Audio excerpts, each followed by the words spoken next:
আমার নাম সুমন মিস্ত্রি, বাড়ি আমার ঘুটিয়ারি শরীফ, ক্যানিং লাইনে। এরা বলছে জয় শ্রীরাম। জয় শ্রীরাম। আজকে কার সঙ্গে মানে কাকে দেখতে এসেছেন? মোদিজিকে না শুভেন্দু অধিকারীকে? কাকে? শুভেন্দু অধিকারী, মোদিজি, সবাইকে আমরা চাই। আর কি আশা রাখছেন এই যে নতুন সরকার গঠন হলো, ভালো লাগছে সরকার তো? গঠন হয়েছে, অবশ্যই আমাদের তো অবশ্যই আশা আছে। হ্যাঁ, আশা আছে। এই আমাদের দেশে কল কারখানাগুলো খুলুক, কাজবাজ দিক, মানুষ করে খাক, খেটে খাক। বেকারত্ব, আমরা বেকার। দেখুন, আমি বাসি বিক্রি করে কোন রকম এর উপরে আমি চলে যাচ্ছি, তাতে কোনো আপত্তি নেই। কিন্তু আমাদের দেশের ভাইরা বহুত কষ্ট করে, প্রচুর কষ্ট করে। একদম। সে কষ্ট চোখে দেখা যায় না। এই মানুষ দেখতে পাচ্ছি তো টিভির মাধ্যমে, খবরে খবরে মানুষ ধ্যান না দিচ্ছে।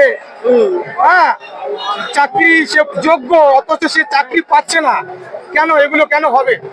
কটা বাসি বিক্রি হলো এরকম? এখানে হয়েছে মোটামুটি কয়েক পিস হয়েছে। আশা রাখি, ভরসা রাখি হবে। আশা ভরসা থাকতে হবে না।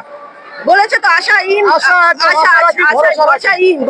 একদম। তাই তো। আশা রাখি, ভরসা আর রাখি। আপনার জায়গার জন্য আপনি তো একটা জায়গা থেকে আমার ঘুটিয়ারি শরীফ বাড়ি, আমার নাম সুমন মিস্ত্রি।